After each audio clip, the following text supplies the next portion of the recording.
वरिष्ठ कांग्रेस नेता सुरेश चंद्र राउतों स्मृति रे स्मृति सभा। भद्रक जिला बंत ब्लॉक मंगुली ग्राम रे आज सुरेश चंद्र राउतों अष्टम श्राद्ध वार्षिक स्मृति रे स्मृति सभा अनुष्ठित हो जायछि। छाया सिंह ग्राम पंचायत रो 2 थर सरपंच होइतले। बंत ब्लॉक कांग्रेस सभापति थिले। वरिष्ठ आईनजीवी भाव में कोण अनुकोण रे परिचित थिले।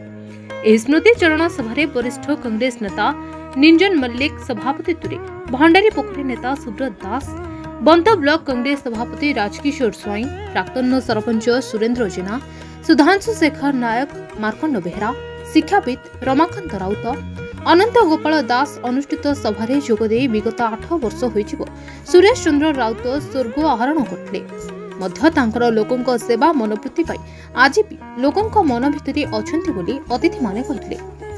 एही कार्यक्रम रे स्मृति कमिटीर सभापति प्रफुल्ल राउत, गोलक घड़ई, भीमसेन राउत, खगेश्वर पात्र, नृसिंह नायक, रमाकांत जेना, वृंदावन जेना, कैलाश जेना, विश्वनाथ ओझा, हरिकृष्ण परिड़ा सहयोग करथिले। प्रफुल्ल राउत सुरेश राउत स्मृति कमिटीर सभापति अच्छी। दीर्घ 8 वर्ष है तांकर श्राद्ध वार्षिक स्मृति सभा अनुष्ठित होउछि। विभिन्न समय राज्यर, जिलार, ब्लॉकर नेतृमंडली आसी उपस्थित होउछंती। पंचायत आम छाया सिंह पंचायत पाख पड़ोशी पंचायत मध्य बहु लोक आसी उपस्थित होउछंती। यार स्मृति सभार उद्देश्य होउछि जे सुरेश बाबू को श्राद्ध बा मृत्यु दिवसटा को आमे मन रखिबा। सेदिन थिला 2017 मसीहा फेब्रुआरी मास 19 तारिख। से दिन से जो भली भाव में प्राणत्याग कले ता अकथनीय, ता भाषा रे कहिबो नाही। सुरेश बाबू आम पंचायत नुहे, आम गाँव नुहे, ये जिला राज्य मध्य जड़े जनाशुना व्यक्ति थिले। राजनीतिक क्षेत्र में हो बा आईनजीवी क्षेत्र में हो परोपकारी भाव में से समस्त पाखरे परिचित थिले। तांकर बहुत स्मृति आम पाखरे अच्छी। किभली गरीब लोक मान से साहाय्य करथिले।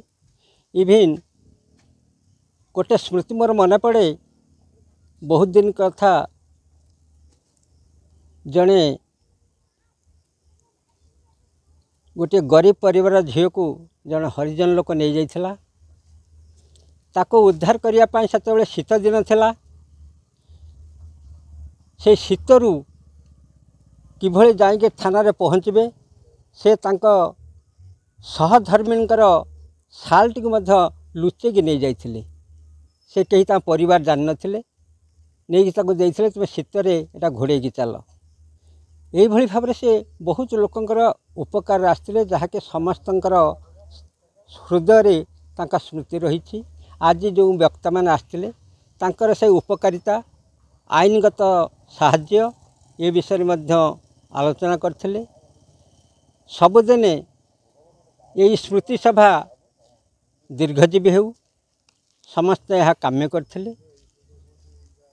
आज मु स्मृति कमिटीर सभापति अच्छी। हुए तो काली के रहिबे, किंतु ये स्मृति दिवस सबुदिने पालन हेबो। भद्रकरू रमेश चंद्र पत्ती रिपोर्ट, द न्यूज टुडे।